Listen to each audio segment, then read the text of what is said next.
Hello नमस्कार मेरे प्यारे दोस्तों, आप सभी लोगों का एक बार फिर से बहुत बहुत स्वागत है हमारे यूट्यूब चैनल कैरियर अड्डा 121 पर। जैसा कि आप लोगों को पता है कि हम लोगों की एक सीरीज चल रही है एसएससी जीडी के लिए, और एसएससी जीडी के साथ साथ हमारे जो भी अन्य एग्जाम है, पुलिस के एग्जाम है या यूपी ट्रिपल एससी के एग्जाम है, उसके संबंध में जितने भी हमारे जीएस के क्वेश्चन है, इंपॉर्टेंट क्वेश्चन है, वो हम यहाँ पे कराते हैं। और हमारा एक प्रैक्टिस सेशन चल रहा है कंटिन्यू। आज हम हमारा जो प्रैक्टिस सेट है, हम प्रैक्टिस सेट लेकर आए हैं 12, और आज का ये 12 प्रैक्टिस सेट हम लोग आप लोगों के साथ करते हैं। और आप लोग जो जितने भी लोग हैं हमारा प्रैक्टिस सेशन करते हैं, वो अपना स्कोर जरूर कमेंट बॉक्स के नीचे बताया करें कि कितने क्वेश्चन किए हैं। मैंने क्वेश्चन की संख्या भी बढ़ा दी है, पहले मैं 20 क्वेश्चन करा रहा था, अब जो क्वेश्चन की संख्या है वो आपके 25 हो गए हैं। ठीक है, तो आज के सेशन का शुभारंभ करते हैं, भोले बाबा का नाम लेकर प्रारंभ करते हैं। ठीक है, चलिए आज का सेशन आरंभ करते हैं। और आपकी स्क्रीन के सामने हम पहला क्वेश्चन लाते हैं, और ये पहला क्वेश्चन है आपकी स्क्रीन के सामने, आपको दिख रहा होगा। पहला क्वेश्चन है, क्वेश्चन पहला क्या कह रहा है कि बाजरा मिशन किस राज्य के द्वारा शुरू किया गया? बाजरा मिशन, ठीक है, तो ये करंट अफेयर का क्वेश्चन है, अभी हाल ही में इसको शुरू किया गया है। आपके पास 4 ऑप्शन है, उत्तर प्रदेश है, दूसरा ऑप्शन असम है, तीसरा है राजस्थान है, चौथा मध्य प्रदेश है। ठीक है, क्या आंसर हो जाएगा? शायद आप लोगों ने पढ़ा होगा कहीं ना कहीं, तो इसका आंसर हम लोग आराम से कर देंगे। तो क्या इसका आंसर हो जाएगा? तो हाल ही में असम सरकार, ठीक है, असम सरकार के द्वारा जो है किसकी शुरुआत की गई है? बाजरा मिशन की शुरुआत की गई है। ठीक है, अब बाजरा के बारे में हम लोग बात कर लेते हैं। तो बाजरा जो है, बाजरा एक खरीफ की फसल है। बाजरा एक कैसी फसल है? खरीफ की फसल। ओके, तो इसको याद रखेंगे, बाजरा एक खरीफ की फसल है। बाजरा एक खरीफ की फसल है। बाजरा एक खरीफ की फसल है। ठीक है, बाजरा एक खरीफ की फसल है। ओके, बाजरा एक खरीफ की फसल है। इसके अलावा अभी यूनाइटेड नेशन ने जो है, यूनाइटेड नेशन ने 2023 के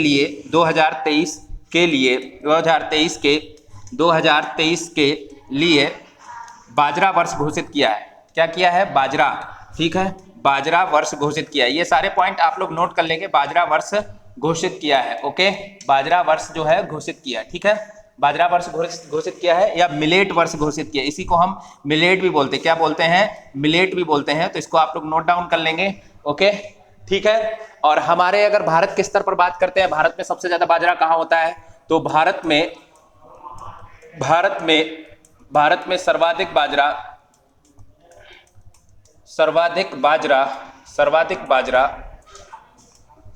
बाजरा जो है राजस्थान में होता है। कहां पर होता है? राजस्थान में होता है। सर्वाधिक बाजरा राजस्थान में होता है। ठीक है, सर्वाधिक बाजरा कहां पर होता है? राजस्थान में होता है। ठीक है, क्लियर है। भारत में सर्वाधिक जो बाजरा है वो कहां पर होता है? राजस्थान में होता है। क्लियर है, ठीक है। आज के सेशन का पहला क्वेश्चन हम लोगों का हो चुका है। दूसरे क्वेश्चन पर चलते हैं। दूसरा क्वेश्चन क्या है?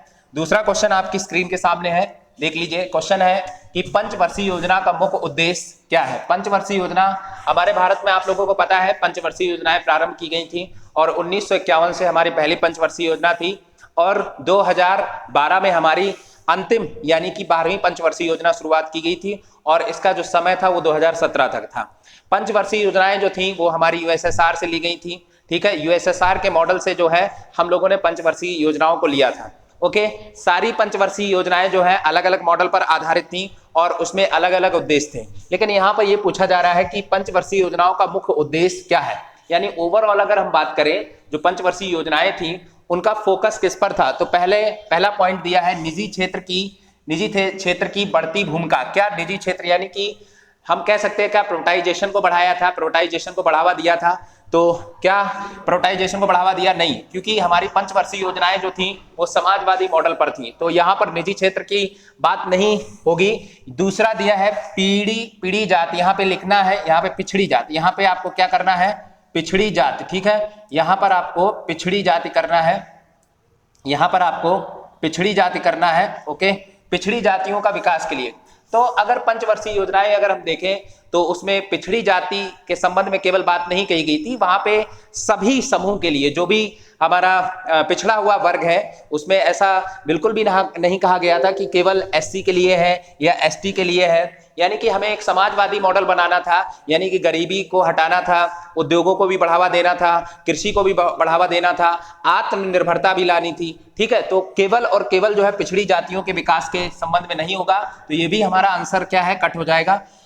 तीसरा ऑप्शन लिखा है दूसरे देशों से सहायता पर निर्भरता को कम करना। ठीक है, तो क्या ये ऑप्शन आपको सही लग रहा है? दूसरे देशों से सहायता पर निर्भरता को कम करना, यानी कि अभी मैंने बोला है कि आत्मनिर्भर बनाना, क्या लोगों को, भारत के जो भी लोग थे, आत्मनिर्भर बनाना।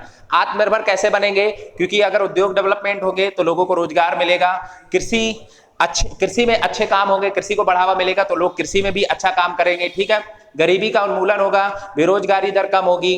ठीक है, तो ये सारी चीजें जो है, तो इसका आंसर हमारा ये हो जाएगा थर्ड नंबर, यानी दूसरे देशों से सहायता पर निर्भरता को कम करना। ठीक है, नीचे एक ऑप्शन दिख रहा था हमें, इनमें से कोई नहीं है, तो ये हमारा आंसर यहाँ पे नहीं होगा।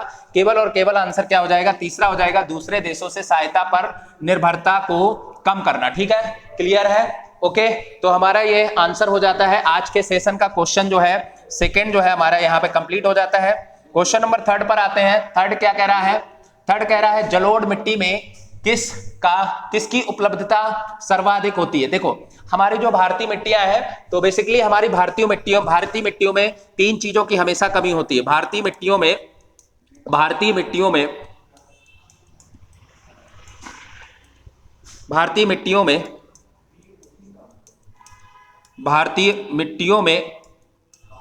तीन चीजों की हमेशा कमी होती है, तीन चीजों की कमी होती है। ठीक है, तीन चीजों की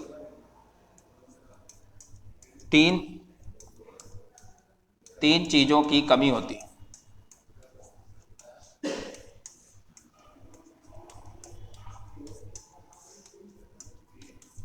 ठीक है, इसमें तीन चीजें कौन कौन सी होती हैं? तो पहले नंबर पर होती है ह्यूमस होता है। क्या होता है? ह्यूमस होता है। पहले नंबर पर ह्यूमस होता है। दूसरे नंबर की बात करते हैं तो नाइट्रोजन होता है। आपने देखा होगा जब भी खाद डाली जाती है तो उसमें नाइट्रोजन की अच्छी खासी मात्रा। तीसरे नंबर पर फास्फोरस होता है। तीसरे नंबर पर क्या होता है? फास्फोरस होता है। ठीक है, फास्फोरस होता है। तो ये तीन चीजें जो है हमारी मिट्टी, जितनी भी मृदाएं हैं भारत में, जितनी भी मृदाएं हैं उनमें मोस्टली जो है ये तीन चीजों की कमी होती है। पहले नंबर पे क्या होता है? ह्यूमस होता है। ह्यूमस का मतलब क्या है? तो ह्यूमस का मतलब होता है जो सड़े गले पेड़ पौधे होते हैं, ठीक है, उनका एक पूरा संगठन होता है, उसी को हम जो है ह्यूमस बोलते हैं। नाइट्रोजन हमारा कार्बनिक पदार्थ है, ये हमारे फास्फोरस। तो ये तीन चीजें जो है हमारी अक्सर मिट्टी में कमी, हमारी मिट्टियों में जो है इसकी कमी ही पाई जाती है। अब यहाँ पे क्या देख लेते हैं? फास्फोरस, ठीक है, सर्वाधिक होता है। तो फास्फोरस की मात्रा तो कमी होती है, ह्यूमस की मात्रा कम होती है, नाइट्रोजन की मात्रा कम होती है, पोटाश की मात्रा जो है जलोढ़ मिट्टी में सर्वाधिक होती है। किसकी मात्रा होती है? पोटाश की मात्रा जो है हमारे जलोढ़ मिट्टी में सर्वाधिक होती है। ठीक है, नेक्स्ट चलते हैं।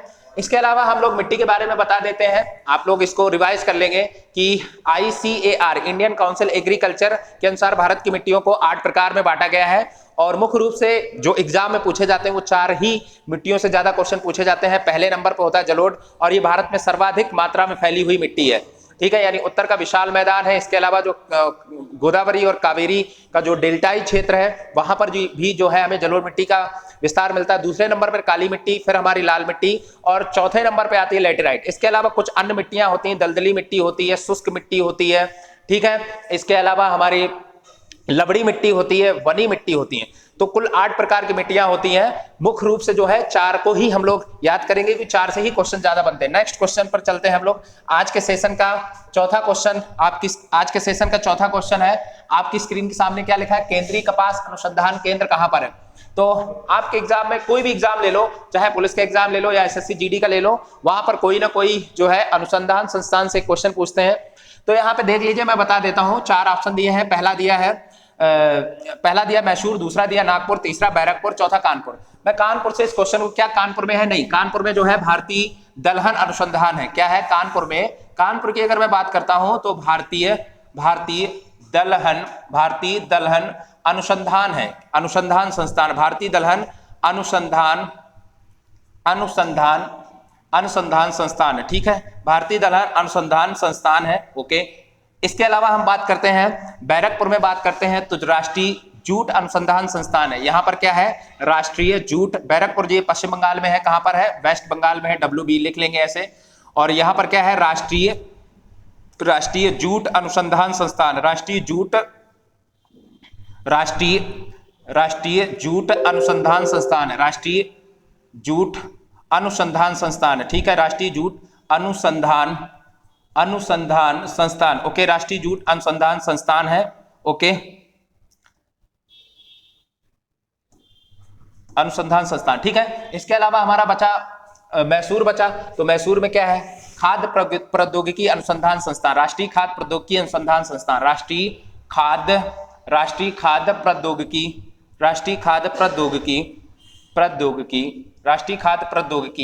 अनुसंधान संस्थान, ठीक है, ये है मैसूर में है। नागपुर की बात कर लेते हैं, तो नागपुर में क्या है, नागपुर में राष्ट्रीय केंद्रीय कपास अनुसंधान है। यहाँ पर क्या है, केंद्रीय कपास अनुसंधान संस्थान, केंद्रीय कपास अनुसंधान संस्थान है। तो ठीक है, तो आंसर क्या हो जाएगा, नागपुर हो जाएगा, ओके। बाद बाकी जितने भी मैंने पॉइंट लिखाए हैं उसको आप लोग नोट कर लेंगे। आगे बढ़ जाते हैं, नेक्स्ट क्वेश्चन पर चलते हैं। नेक्स्ट क्वेश्चन है आपकी स्क्रीन के सामने।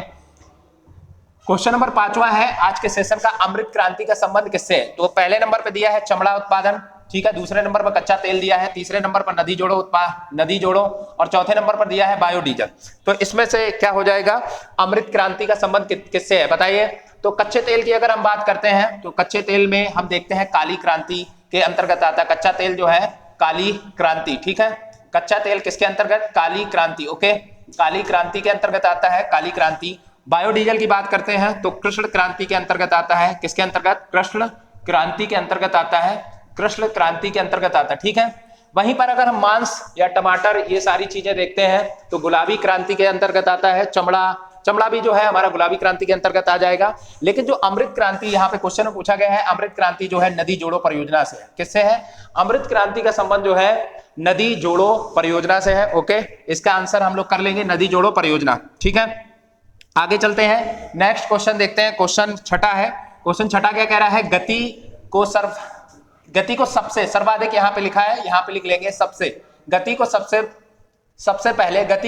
पहले किसने परिभाषित किया था। गति को देखो, आपको पता है कि गति के 3 नियम है, न्यूटन ने दिए थे, केपलर ने भी ग्रहों के गति के नियम दिए थे, गैलीलियो ने भी गति के नियम दिए हैं। गैलीलियो का जो पहला नियम है यानी जड़त्व का नियम है वो न्यूटन के गति के पहले नियम से मेल खाता है, और जो है टाल्बी ने भी बहुत पहले बताया था, ठीक है। लेकिन यहाँ पे प्रॉपर पूछा जा रहा है गति को सबसे पहले परिभाषित किया था, यानी गति के संबंध में जो सबसे पहले नियम दिए थे, प्रतिपादन किया था, वो सबसे पहले गैलीलियो ने किया था। किसने किया था, गैलीलियो ने किया था 17वीं शताब्दी के शुरुआत में, यानी कि हम कह सकते हैं 1610 के आसपास जो है इन्होंने जो है गैलीलियो ने जो है गति के नियमों को प्रतिपादित किया था। तो पहले जो हो जाएंगे, पहले कौन हो जाएंगे, गैलीलियो हो जाएंगे, ओके, ठीक है। केपलर की अगर बात करते हैं तो केपलर ने ग्रहों के संबंध में गति के नियम दिए थे, और न्यूटन ने भी गति के संबंध में नियम दिए थे। और न्यूटन के आप लोगों को पता होंगे कि 3 जो है नियम, न्यूटन के जो है 3 नियम थे, पहला नियम, दूसरा नियम और तीसरा नियम। इसमें भी मैं बता देता हूं न्यूटन के 3 नियम के बारे में। तो पहला न्यूटन का नियम कहता है कि जो पहला न्यूटन के नियम, इसी को जड़त्व का नियम बोलते हैं। इसका मतलब यह होता है कि जब भी कोई वस्तु होती है, अगर वो स्थिर अवस्था में है तो स्थिर अवस्था में ही रहना चाहती है, अगर वो गतिमान अवस्था में है तो गतिमान अवस्था में ही रहना चाहती है। होता क्या है, जब तक उस पर हम बाहरी बल नहीं कार्य करता है तब तक वो ना ही रुकेगी और ना ही बढ़ेगी, ठीक है। तो ये हमारा जड़त्व का नियम है, या पहला नियम है। वहीं पर न्यूटन का जो सेकंड नियम आता है तो उसमें जो है बल का जो हमें सूत्र प्राप्त होता है, ठीक है, बल का हमें सूत्र प्राप्त होता है, ठीक है। और इसके अलावा हम लोग तीसरे नियम की अगर हम बात करते हैं तो तीसरे नियम में क्रिया प्रतिक्रिया, मतलब कि जब भी हम किसी चीज में क्रिया करते हैं, किसी चीज में फोर्स लगाते हैं तो जस्ट उल्टा वो भी हमारे ऊपर ही फोर्स लगाती है, तो इसे हम क्रिया प्रतिक्रिया का नियम भी बोलते हैं, ओके। तो ये तीनों नियम आपको याद रखने हैं। आगे बढ़ जाते हैं, आगे चलते हैं। क्वेश्चन नंबर 7वां है आपकी स्क्रीन के सामने। क्वेश्चन नंबर 7वां क्या कह रहा है, T20 अंतरराष्ट्रीय में 4000 रन बनाने वाले पहले खिलाड़ी है। चलिए, 4000 रन बनाने वाले T20 में। तो अभी देखो, कुछ समय पहले जो है रोहित शर्मा थोड़ा आगे चल रहे थे, लेकिन जब एशिया कप और अभी T20 वर्ल्ड कप हुआ तो विराट कोहली ने बहुत अच्छा प्रदर्शन किया, और विराट कोहली ने बहुत तेजी से रन बनाया, और वर्तमान में जो है विराट कोहली T20 में सर्वाधिक रन बनाने वाले खिलाड़ी हैं, ठीक है। विराट कोहली जो है T20 में जो है 4000 रन बनाने वाले जो है पहले खिलाड़ी है, ठीक है। सेकंड नंबर पर अगर हम बात करते हैं, दूसरे नंबर पर सबसे ज्यादा T20 में रन बनाने वाले तो रोहित शर्मा है। कौन है, रोहित शर्मा है, ठीक है। इन्होंने लगभग 3800 रन बनाए हैं। कितने बनाए हैं, रोहित शर्मा ने 3800 रन बनाए हैं। 4000 अभी रोहित शर्मा के नहीं हुए हैं, ठीक है। इसके अलावा विराट कोहली की हम बात कर लेते हैं, तो विराट कोहली इंडिया के अभी पहले ऐसे खिलाड़ी हैं जिन्होंने तीनों फॉर्मेट में जो तीनों फॉर्मेट होते हैं, तीनों फॉर्मेट में यानी कि टेस्ट हो गया, ओडीआई हो गया और T20 हो गया, तीनों फॉर्मेट में 100 जो है मैच खेल लिए। कितने मैच खेल लिए हैं? 100 मैच खेल चुके हैं, ठीक है, 100 मैच खेल चुके, टेस्ट में भी खेल चुके हैं, वनडे में भी और T20 में भी जो है 100 टेस्ट मैच खेल चुके। रोहित शर्मा की बात कर लेते हैं, तो रोहित शर्मा ने T20 में सर्वाधिक मैच खेले। T20 में भारत की तरफ से सबसे ज्यादा मैच खेले हैं, 400 मैच खेल चुके T20 में रोहित शर्मा। ये मैं रोहित शर्मा की बात कर रहा हूं, ठीक है। रोहित शर्मा ने T20 में कितने मैच खेले हैं? 400। तो ये 400 मैच T20 का मतलब है यहाँ पे आईपीएल को भी शामिल किया जा रहा है, इसके अलावा जो भी हमारे अंतरराष्ट्रीय स्तर पर जो प्रतियोगिताएं होती है T20 की, उनको भी शामिल किया जा रहा है, ठीक है। बाद बाकी इसमें कोई आंसर नहीं होगा। हाँ, एक जो है चर्चा का नाम है, बहुत चर्चित खिलाड़ी है सूर्य कुमार यादव, ठीक है, बहुत ही अभी इंडिया के टॉप मोस्ट प्लेयर है और T20 के पहली रैंक पर अभी जो है काबिज है, T20 में फर्स्ट रैंक है इनकी, ओके, और बहुत ही अच्छे खिलाड़ी हैं। आगे बढ़ जाते हैं, नेक्स्ट क्वेश्चन पर चलते हैं। क्वेश्चन नंबर 8 है, क्वेश्चन नंबर 8 है स्क्रीन के सामने कि अशोक के शिलालेख किस भाषा में है। तो यहाँ पे भाषा की बात की गई है, तो देख लीजिए भाषा और लिपि दोनों में अंतर होता है। यहाँ पे भाषा की बात की गई है, तो क्या भाषा हो जाएगी? यहाँ पे देखते हैं, प्राकृत भाषा है क्या, यूनानी है, ब्राह्मी है, या इनमें से कोई नहीं। तो यहाँ पे हमें देखो यूनानी जो है, यूनानी एक लिपि है, ब्राह्मी एक लिपि है, ठीक है। हमें केवल एक ही ऑप्शन दिख रहा है, प्राकृत। तो अशोक के जितने भी शिलालेख थे वो किस भाषा में लिखे गए हैं? प्राकृत भाषा में लिखे गए, ठीक है। और अशोक ने जो है 4 लिपियों का प्रयोग किया अपने शिलालेख अभिलेखों में, जो है अशोक ने 4 लिपियों का प्रयोग किया है। अशोक ने 4 लिपियों का प्रयोग किया है अपने शिलालेखों में, 4 लिपियों का प्रयोग किया है, ठीक है। ये पॉइंट नोट कर लेंगे, अशोक ने अपने शिलालेखों में 4 लिपियों का प्रयोग किया है, ओके, 4 लिपियों का प्रयोग किया है, जिसमें सबसे ज्यादा जो, जैसे इंडिया में जितने भी अभिलेख शिलालेख हैं इनके, वहां पर इन्होंने सबसे ज्यादा ब्राह्मी लिपि का प्रयोग किया है, ठीक है। इनके जितने भी शिलालेख हैं वो सबसे ज्यादा आपको किस उसमें मिलेंगी? तो ब्राह्मी लिपि में सबसे ज्यादा लिखे गए हैं, ठीक है, ब्राह्मी लिपि। भारत के अंदर जितने भी बनाए गए हैं इनके स्क्रिप्ट, उसमें ब्राह्मी लिपि का प्रयोग है। दूसरे नंबर पर जो है खरोष्टी लिपि का भी प्रयोग किया है इन्होंने, खरोष्टी लिपि का भी प्रयोग किया, खरोष्टी लिपि, ठीक है। इसके लिए मैं एक उदाहरण बता देता हूं। खरोष्टी लिपि, आप पाकिस्तान में एक इनका शिलालेख है, ठीक है, इसका नाम है शहबाजगढ़ी। क्या नाम है? शहबाजगढ़ी, ठीक है, शहबाजगढ़ी। तो शहबाजगढ़ी जो अभिलेख है इनका, शहबाजगढ़ी अभिलेख है, ये किस लिपि में है? खरोष्टी लिपि में। और कहां पर है ये? पाकिस्तान में, ठीक है, पाकिस्तान में, ठीक है। इसके अलावा हम बात कर लेते हैं, इन्होंने अरामाइक और यूनानी लिपि का भी प्रयोग किया। अरामाइक का मतलब है यहाँ पे ईरानी लिपि, ठीक है, या फारसी लिपि।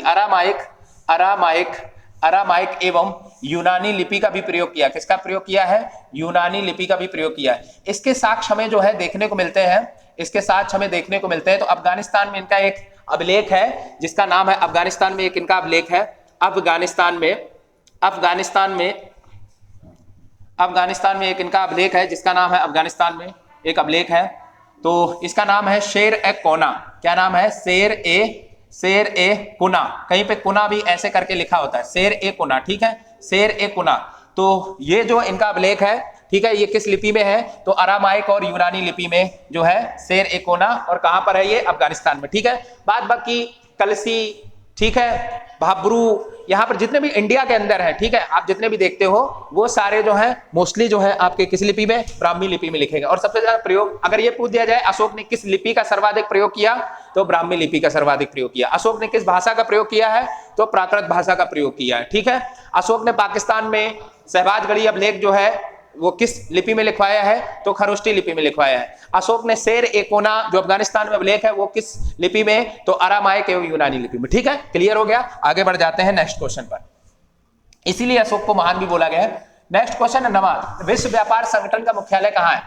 देख लीजिए, Washington DC, Paris, Geneva, Nairobi. बहुत सरल ऑप्शन है, इसमें सिंपल सा आप लोग आंसर कर लेंगे, इसमें बहुत ज्यादा बताने की जरूरत नहीं है। इसका आंसर है क्या? जिनेवा है। अब हम विश्व व्यापार संगठन की बात कर लेते हैं। तो विश्व व्यापार संगठन जो है इसको बोलते हैं शॉर्ट में WTO। क्या बोलते हैं? WTO। स्थापना इसकी अगर होती है, स्थापना की हम बात करते हैं तो स्थापना होती है 1995। कब होती है? 1995 में होती है, ठीक है।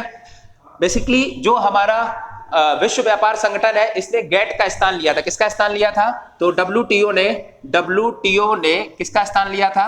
गेट का स्थान लिया था। यह भी एक व्यापारिक संगठन था अंतरराष्ट्रीय स्तर पर व्यापारिक संगठन था। और जो गैट है इसकी स्थापना हुई थी 1948 में। कब बनाया गया था? 1948 में। और 1995 तक ये गैट के रूप में चलता रहा, लेकिन बाद में इसी को कन्वर्ट कर दिया गया किसमें? बाद में इसी को कन्वर्ट कर दिया WTO में, ठीक है, वर्ल्ड ट्रेड ऑर्गेनाइजेशन, ठीक है, विश्व का सबसे बड़ा व्यापारिक संगठन है। और इसमें देशों की अगर हम बात करते हैं तो 164 जो है इसमें देश शामिल हैं।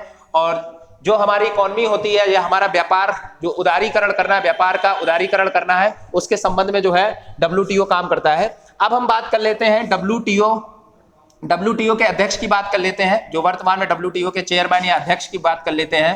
तो इनके अध्यक्ष हैं नकोंजी,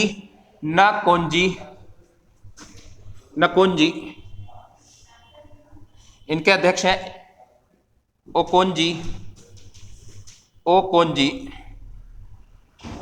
ओकोंजी इवेला। आप शॉर्ट में ही नाम इसको लिख सकते हैं, ओकोंजी इवेला, ठीक है, ओकोंजी इवेला। काफी बड़ा नाम है, ओकोंजी इवेला करके इनका नाम है, लेकिन आप शॉर्ट में जो है नकोंजी इवेला जो है, इवेला, ठीक है, नकोंजी इवेला जो है अभी इसकी चेयरमैन है, ठीक है, अध्यक्ष है, ठीक है। आगे बढ़ जाते हैं। वाशिंगटन डीसी की अगर बात करते हैं तो वाशिंगटन डीसी में आपको पता होगा कि वर्ल्ड बैंक और IMF का मुख्यालय किसका है? वाशिंगटन डीसी में। तो वाशिंगटन डीसी में वर्ल्ड बैंक का है मुख्यालय और IMF का है, ठीक है, IMF का है और वर्ल्ड बैंक का मुख्यालय, ठीक है। पेरिस की बात करते हैं तो पेरिस में किसका मुख्यालय है? तो यूनेस्को का मुख्यालय जो है, यूनेस्को का मुख्यालय पेरिस में, ठीक है। नैरोबी की बात करते हैं तो नैरोबी में जो है UNEP का मुख्यालय किसका है? UNEP यानी यूनाइटेड नेशन एनवायरनमेंट प्रोग्राम जो चलता है, ठीक है, ओके, तो उसका मुख्यालय नैरोबी में। आगे बढ़ जाते हैं, ठीक है, आगे चलते हैं।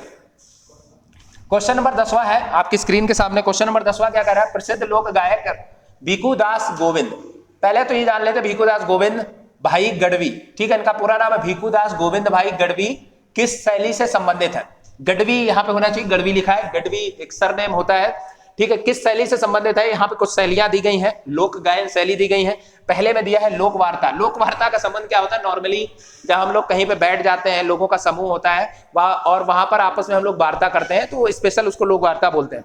दूसरा दिया एक डायरो है, ये लोक गायन शैली है, गुजरात से संबंधित है। गरसिया है, ये राजस्थान से संबंधित लोक गायक शैली है। और फटना है, ये भी गुजरात से संबंधित एक लोक गायक शैली है। तो मैं इसमें सीधा आंसर बता देता हूं, डायरो से संबंधित है, ठीक है। भिखुदास गोविंद जो भाई गढ़वी है वो किससे संबंधित है? डायरो लोक गायन शैली। और डायरो का संबंध कहां से है? तो गुजरात से। कहां से है? गुजरात से, ठीक है, तो गुजरात से संबंध है। वहीं पटना की बात करते हैं तो ये भी लोक गायन शैली है, तो ये भी कहां पर है? गुजरात में, गुजरात में है, ठीक है, गुजरात में। इसके अलावा हम लोग गरसिया नहीं है, यहाँ पे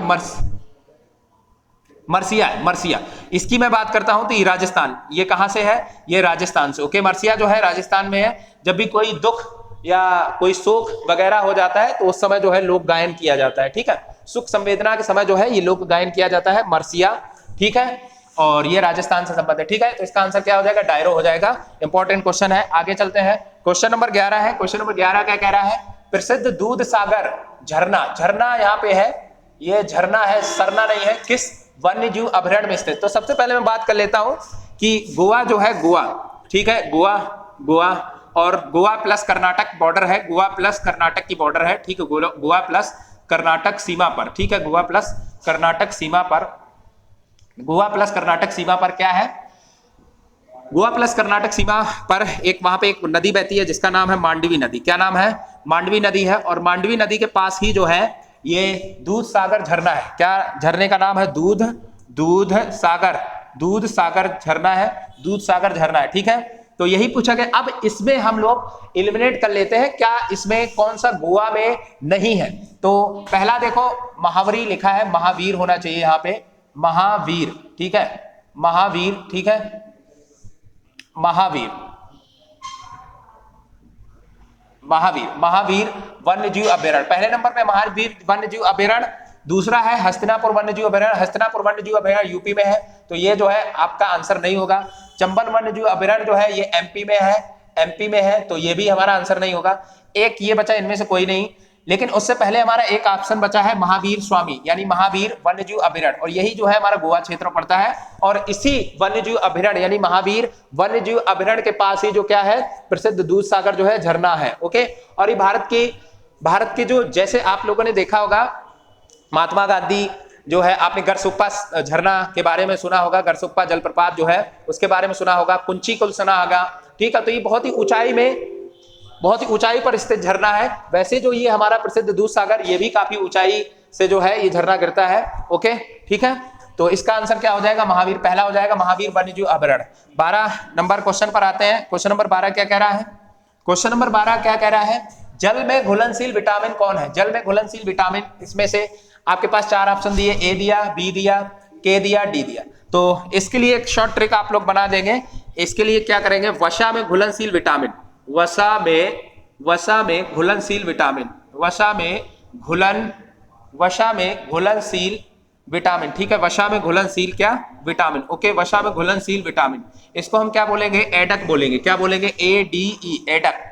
एडक बोल दें, या इसी को हम लोग उल्टा कर दें, इसी को उल्टा कर दें, उल्टा कर देंगे तो ये क्या बन जाएगा? KEDA, कीड़ा बन जाएगा। एडक बोल दें या कीड़ा। तो यहाँ पे देखो 4 विटामिन हो गई, विटामिन ए हो गई, विटामिन डी हो गई, विटामिन ई हो गई, विटामिन के हो गई। इधर से अगर हम पढ़ लेते तब भी यही 4 निकली। तो ये वसा में घुलनशील बची हमारी कौन कौन है? तो हमारी बी बची और सी बची। तो जो बी और सी बची ये हमारी जल में घुलनशील विटामिन है। ये किसमें है? जल में घुलनशील विटामिन, जल में घुलनशील विटामिन। और यहाँ पे क्या पूछा है? जल में घुलनशील विटामिन है। यहाँ पर क्या पूछा है? जल में घुलनशील विटामिन क्या है? AKDB। तो यहाँ पे ऑप्शन देखो बी दिख रहा है, आंसर हमारा बी हो जाएगा। ठीक है, आगे बढ़ जाते हैं। ओके, ठीक है। बात बाकी इसके रासायनिक नाम है, किसकी कमी से क्या क्या रोग होता है, ये सारे जो है हम बता देंगे आपको। ठीक है, अगर हम यहाँ पे इनके सारे के बाद इसको एक्सप्लेन करेंगे तो बहुत ज्यादा टाइम लगेगा। ओके, चलिए हम लोग आगे बढ़ जाते हैं। आगे बढ़ते हैं। फ्रांसीसी उपनिवेश की राजधानी थी।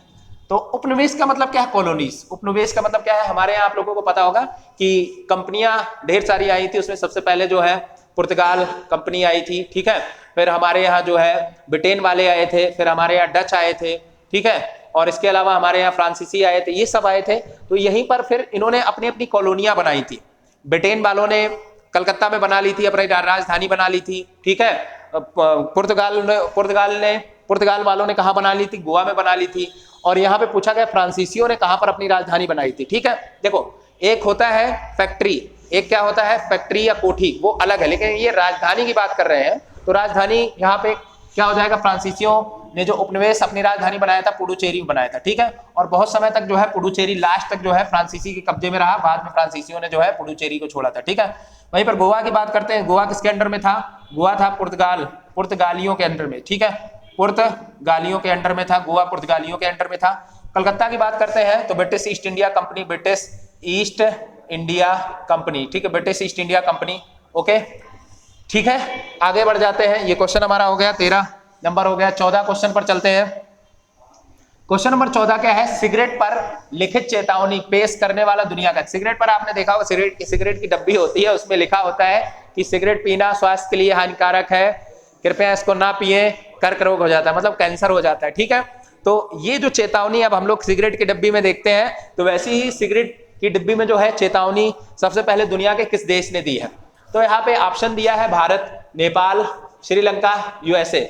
क्या हो जाएगा आंसर? आप लोग करिए, इसका आंसर क्या हो जाएगा? सबसे पहले चेतावनी किसने दी है? तो सबसे पहले चेतावनी दी है श्रीलंका ने। श्रीलंका ने सबसे पहले कहा है सिगरेट पीना स्वास्थ्य के लिए हानिकारक है।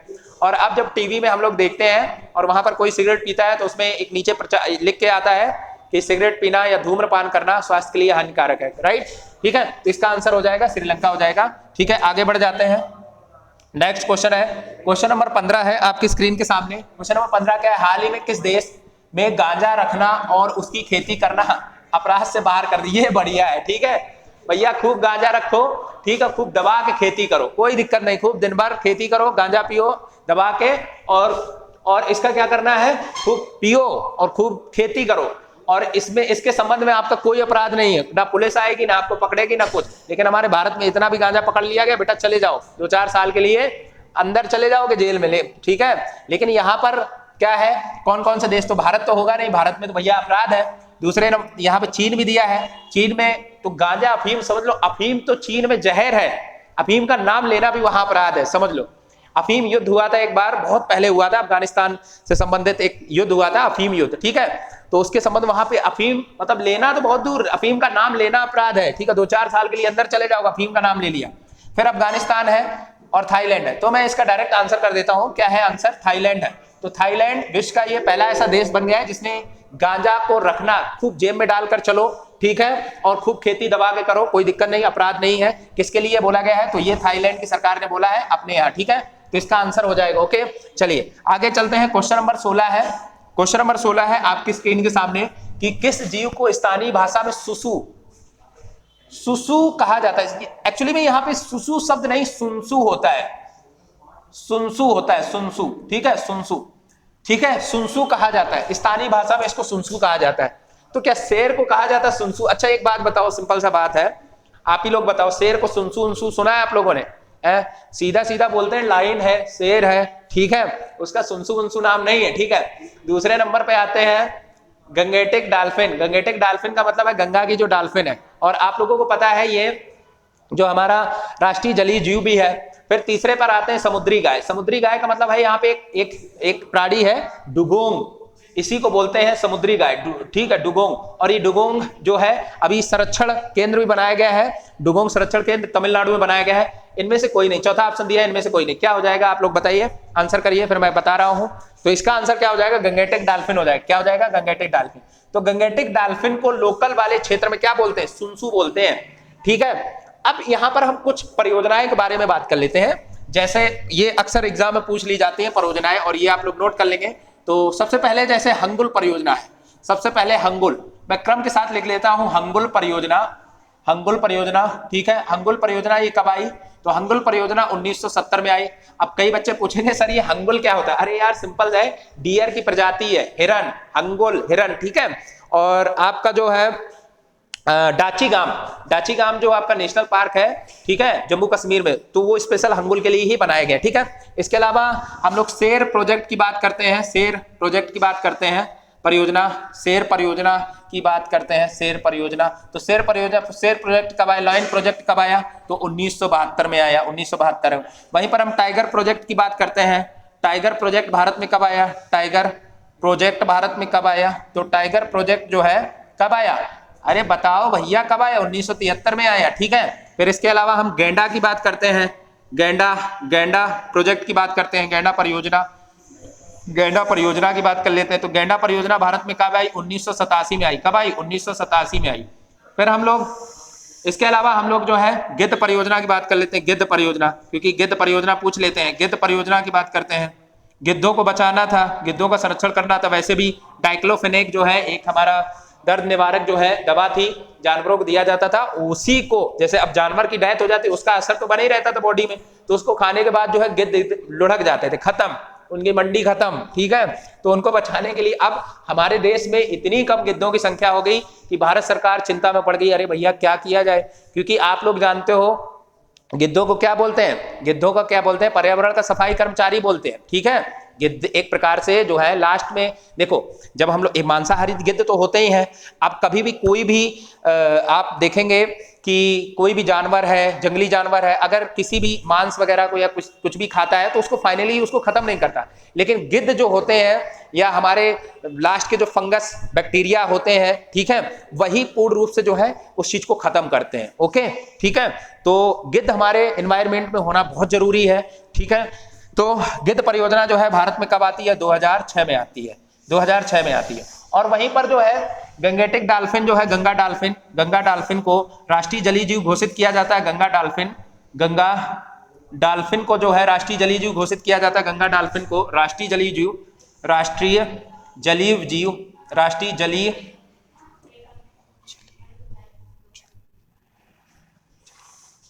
जलीय जीव ये किया जाता है 2009 में। कब किया जाता है? 2009।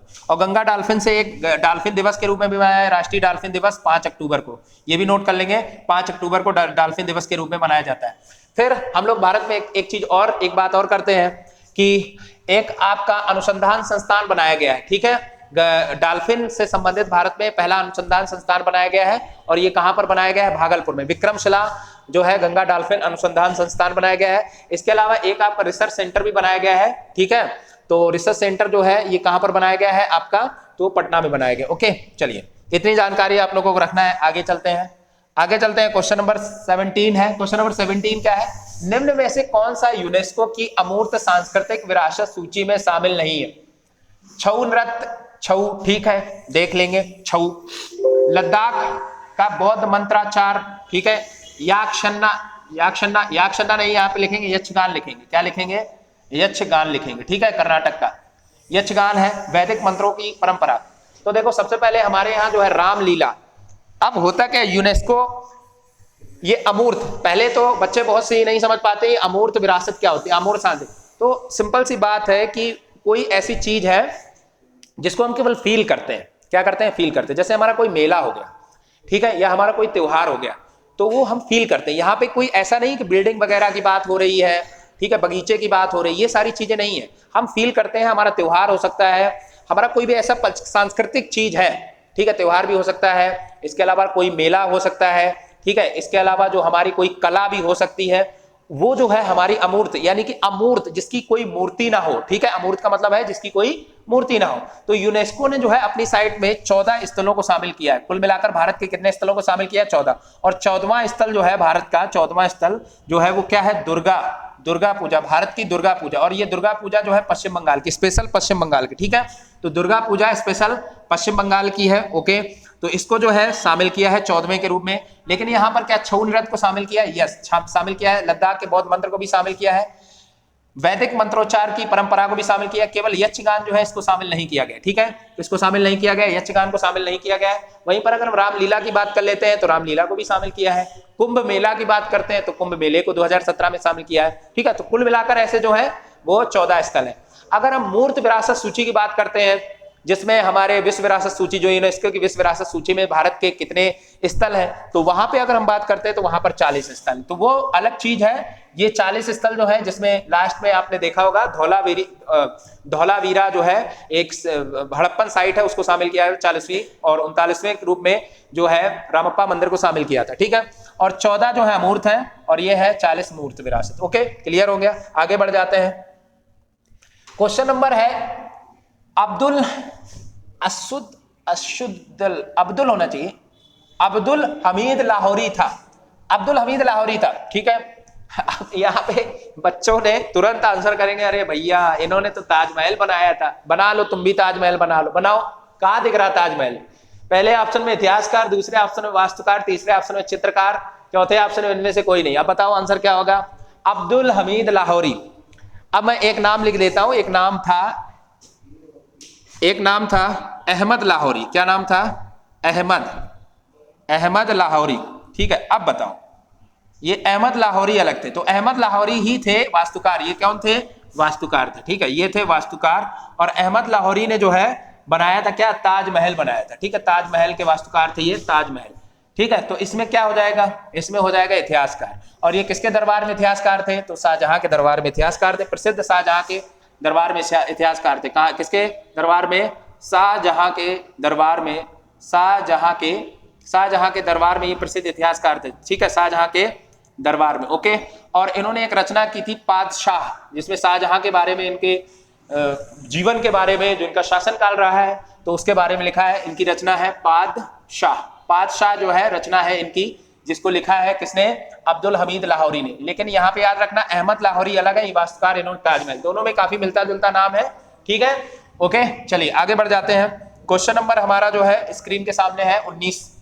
भारत में ग्रामीण क्षेत्रों में गरीबी रेखा को निर्धारित करने के लिए प्रति व्यक्ति आय न्यूनतम कितने कैलोरी ग्रहण की संस्तुति दी गई है? अब समझो, सुनो, गांव का व्यक्ति को ज्यादा कैलोरी चाहिए, ठीक है, और शहर के व्यक्ति को कम कैलोरी चाहिए। क्यों? गांव का व्यक्ति है, कंटिन्यू मेहनत करता है।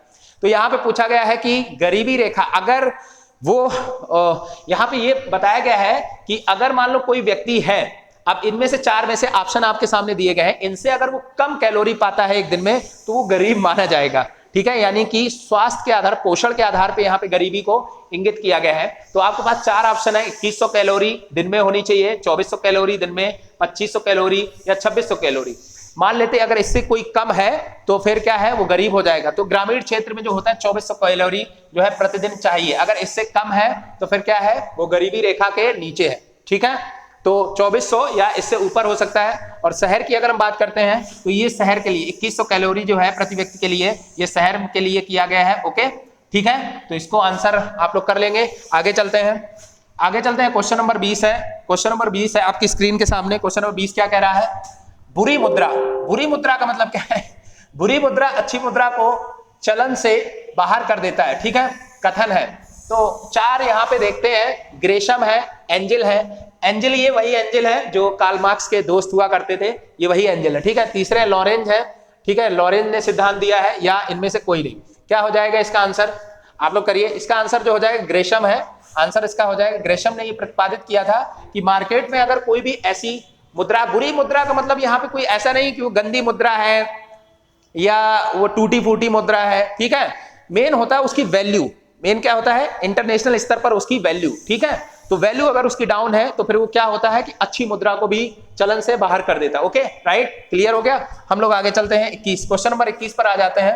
क्वेश्चन नंबर 21 क्या कह रहा है, क्या कह रहा है, किस चार्टर एक्ट के तहत बंगाल का गवर्नर जनरल भारत का गवर्नर जनरल बना। देखो इसमें बहुत ज्यादा मतलब ब्लंडर मिस्टेक होती है बच्चों के द्वारा। सबसे पहले एक आता है बंगाल का गवर्नर, बंगाल का गवर्नर सबसे पहले लिख लेंगे, बंगाल का गवर्नर। तो बंगाल का पहला गवर्नर कौन बना, कौन बना बताइए, कौन बना बंगाल का पहला गवर्नर जनरल, बंगाल का पहला गवर्नर केवल,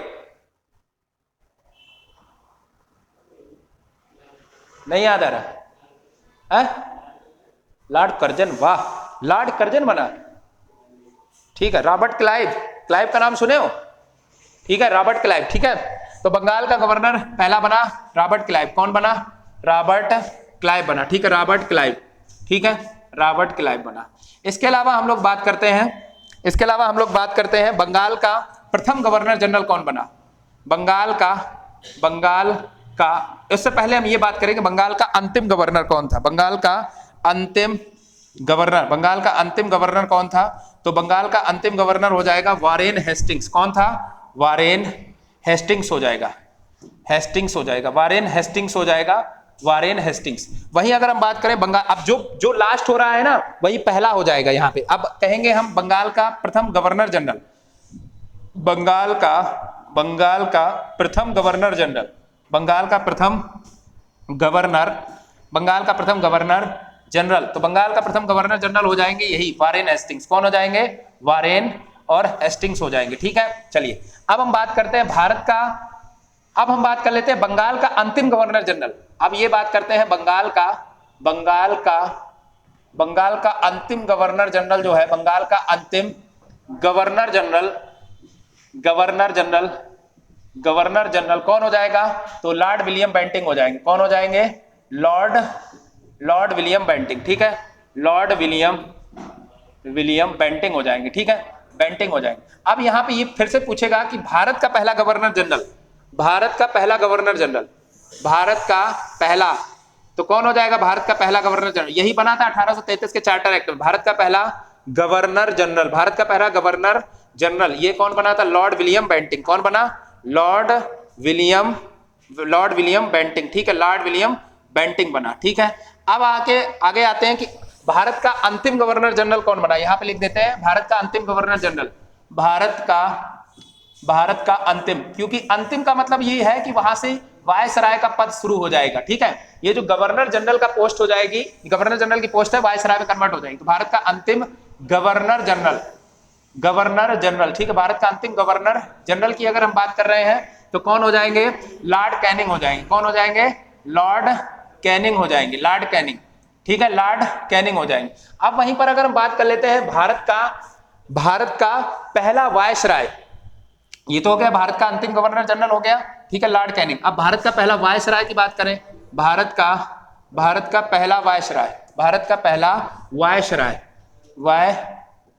तो भारत का पहला वायसराय कौन हो जाएगा, कैनिंग हो जाएगा। कौन हो जाएगा, कैनिंग हो जाएगा। भारत का पहला वायसराय जो है कैनिंग हो जाएगा। अब अगर हम ये बात करें कि भारत का अंतिम वायसराय कौन था, भारत का अंतिम वायसराय ये बताइए, भारत का अंतिम वायसराय, भारत का अंतिम वायसराय, भारत का अंतिम वायसराय माउंटबेटन। कौन? Lord Mountbatten. याद करो भाई, वही तो स्वतंत्र भारत के प्रथम गवर्नर जनरल बनेंगे। तो ये कौन हो जाएंगे? Mountbatten, Lord Mountbatten. कौन बनेंगे? लॉर्ड माउंटबेटन बनेंगे, लॉर्ड माउंटबेटन बनेंगे। ठीक है। अब अगर हम बात करें भारत के, स्वतंत्र भारत के पहले गवर्नर जनरल, अब यहां पे देखो जगह यहां पे मिल रही है जगह हमें थोड़ी। अब यहां पे हम बात करते हैं स्वतंत्र भारत के पहले गवर्नर जनरल, स्वतंत्र भारत के पहले गवर्नर जनरल, पहले गवर्नर जनरल कौन हो जाएंगे बताओ? Governor general Lord Mountbatten. मैं यहां पे कौन हो जाएंगे? लॉर्ड माउंटबेटन हो जाएंगे, लॉर्ड माउंटबेटन। कौन हो जाएंगे? लॉर्ड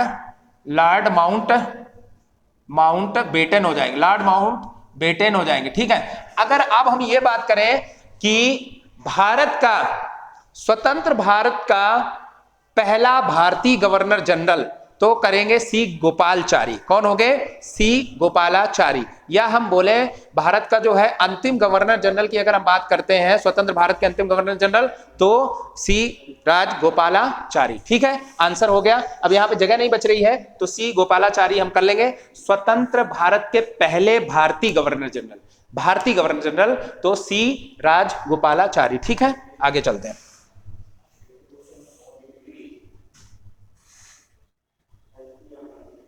क्वेश्चन नंबर 22 है आपकी स्क्रीन के सामने। किसी राज्य के राज्यपाल द्वारा अध्यादेश जारी करने का अनुमोदन होना चाहिए। तो राष्ट्रपति द्वारा होता है, प्रधानमंत्री द्वारा, राज्य के मंत्रियों की काउंसिल द्वारा, या राज्य की विधायिका द्वारा। क्या हो जाएगा? सबसे पहले मैं बता देता हूं, केंद्र में राष्ट्रपति जो अध्यादेश लाता है वो 123 के तहत लाता है, और राज्य में राज्यपाल के द्वारा जो अध्यादेश लाया जाता है राज्य में, और इसका जस्ट उल्टा कर दो तो क्या हो जाएगा? 213 के तहत जो है राज्य में अध्यादेश आता है, और केंद्र में जो है राष्ट्रपति के द्वारा लाया जाता है 123 के तहत। तो बताइए क्या हो जाएगा इसका आंसर? राष्ट्रपति द्वारा नहीं होगा, क्योंकि राष्ट्रपति खुद ही अध्यादेश लाता है केंद्र में। प्रधानमंत्री, तो प्रधानमंत्री का यहाँ पे कोई रोल नहीं है। राज्य के मंत्रियों की काउंसिल द्वारा, यानी कि जो राज्य की मंत्रियों की काउंसिल है उसके द्वारा, काउंसिल के द्वारा लाया जाता है। क्या लाया जाता है? नीचे एक ऑप्शन दिया है राज्य की विधायिका के द्वारा। ठीक है, राज्य की जो है विधायिका, इसका आंसर मैं कर देता हूं। तो इसका आंसर जो है राज्य की विधायिका के द्वारा। बहुत से लोग जो है राष्ट्रपति और यहाँ पे उलझे पड़े होंगे, तो राज्य की विधायिका के द्वारा जो है अध्यादेश जो है अनुमोदित किया जाता है, और फिर राज्यपाल जो है आर्टिकल 213 के तहत राज्य में जो है अध्यादेश जारी करता है। ठीक है, आगे चलते हैं। क्वेश्चन नंबर जो है 23 है। क्या कह रहा है? किस बायोम को अन्न भंडार तथा दुग्ध व्यवसाय के क्रीड़ा स्थल की संज्ञा दी गई? देखो, बायोम का मतलब क्या होता है? एक बायोम का मतलब होता है एक क्षेत्र होता है, मतलब कि एक हम कह सकते हैं एनवायरमेंटल वाला क्षेत्र होता है। बायोम का मतलब होता है एक क्लाइमेट से संबंधित, एनवायरमेंट से संबंधित, इकोसिस्टम, अच्छा इकोसिस्टम। तो बायोम का मतलब ही यही होता है। ठीक है, तो यहाँ पे कई चीजें दी। पहले ऑप्शन में दिया है शीतोष्ण घास बायोम। शीतोष्ण घास बायोम का मतलब है जो शीत कटिबंध के प्रदेश है। इसके अलावा दिया है उष्ण कटिबंधीय घास बायोम, तीसरा टैगा बायोम। इनमें से कोई नहीं। देखो, अब इसको एलिमिनेट करना है। बहुत ज्यादा जो वर्षा होगी, तो बहुत ज्यादा वर्षा में क्या है? अन्न के भंडार क्या आपको मिलेंगे? अन्न के भंडार बहुत ज्यादा नहीं मिलेंगे। क्यों? क्योंकि बड़े बड़े पेड़ों की संख्या इतनी होगी, वहां पे अन्न कहाँ उगाओगे? ठीक है, दुग्ध भी, हाँ दुग्ध मिल सकता है। ठीक है, आप लोग गाय भैंस रखते हो तो दुग्ध हो सकता है, लेकिन हमें बहुत ज्यादा अनाज नहीं मिलेंगे। ठीक है, टैगा बायोम की बात करते हो। टैगा बायोम जो होता है वो बहुत ऊपर वाला क्षेत्र होता है। टैगा के बाद जो होता है टुंड्रा होता है, तो मतलब बर्फीला क्षेत्र होता है। बर्फीला क्षेत्र में आपको कहाँ अन्न आप लोग उगाओगे? तो इसमें केवल एक ही ऑप्शन बच रहा है, शीतोष्ण, क्योंकि यहाँ पे शीत भी है और उष्ण, यानी सर्दी भी है और गर्मी भी है। जैसे शीतोष्ण घास के मैदान आपको प्रेरी है, स्टपीज है, ये जो है शीतोष्ण घास के मैदान आपको मिलते हैं। ठीक है, तो यहाँ पर आप लोग देखते हो खूब बड़ी मात्रा में जो है अन्न का उत्पादन होता है, राइट। तो इसीलिए जो है ये हमारे शीतोष्ण घास के मैदान जो है अन्न के भंडार तथा दुग्ध व्यवसाय के लिए उत्तरदायी है। आगे बढ़ जाते हैं। क्वेश्चन नंबर 24 है, किस कोशिका अंग में पाइरुविक अम्ल टूटकर कार्बन डाइऑक्साइड जल तथा ऊर्जा में परिवर्तित? देखो यहां पे लिखा ऊर्जा, एक पॉइंट को पकड़ेंगे। ठीक है, कोशिका में ऊर्जा का केंद्र। अगर आप लोगों को ये आता तो इसका आंसर सीधा सीधा आप निकल आएगा। यहाँ पे 4 ऑप्शन दिए हैं। कोशिका द्रव्य दिया है, केंद्रक दिया है, सूत्र कणिका दिया है, हरित लवक दिया है। तो अगर मैं यहाँ पे सूत्र कणिका को थोड़ी देर के लिए माइट्रोकांड्रिया लिख दूं, क्योंकि सूत्र कणिका को ही क्या बोला जाता है? माइट्रोकांड्रिया। क्या बोला जाता है? माइट्रोकॉन्ड्रिया बोला जाता है। ठीक है, माइट्रोकॉन्ड्रिया। माइटोकॉन्ड्रिया जो है बोला जाता है, माइटोकॉन्ड्रिया बोला जाता है। ठीक है, यहाँ पे माइटो होना चाहिए, माइटोकॉन्ड्रिया होता है। ठीक है, माइटोकॉन्ड्रिया बोला जाता है सूत्रकणका को, और यही जो है इसका आंसर हो जाएगा। क्या हो जाएगा कि सूत्रकणका यानी माइटोकॉन्ड्रिया जो है वो पायरुवेट अम्ल टूटकर कार्बन डाइऑक्साइड और जल के साथ ऊर्जा में परिवर्तित हो जाता है। ठीक है, और ऊर्जा कोशिका का इसे ऊर्जा यानी कि पावर हाउस भी बोलते हैं माइटोकॉन्ड्रिया को। आगे चलते हैं, क्वेश्चन नंबर जो है 25 है। क्या है? मोहिनीअट्टम कहाँ का लोकप्रिय नृत्य है? मोहिनीअट्टम कहाँ का लोकप्रिय नृत्य है? तो यहाँ पे मैं बात कर लेता हूँ मोहिनीअट्टम तमिलनाडु की बात करते हैं तो तमिलनाडु में भारतनाट्यम है। क्या है? तमिलनाडु में भारतनाट्यम है, तमिलनाडु में भारतनाट्यम है। वहीं पर अगर हम बात करते हैं केरल की बात करते हैं तो केरल में कथकली है, इसके अलावा जो है मोहिनीअट्टम है, इसके अलावा और यहाँ पे क्या है?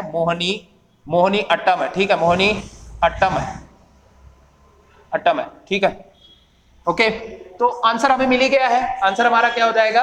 केरल हो जाएगा। केरल में जो है क्या है हमारा? मोहिनीअट्टम है। ठीक है, ओडिशा में क्या होता है? ओडिशा में ओडिसी होता है। ठीक है, ये भी एक शास्त्रीय नृत्य है। आंध्र प्रदेश में क्या होता है? आंध्र प्रदेश में कौन सा होता है लोक नृत्य? क्यों भूल रहे हो सारे क्वेश्चन है? बताओ।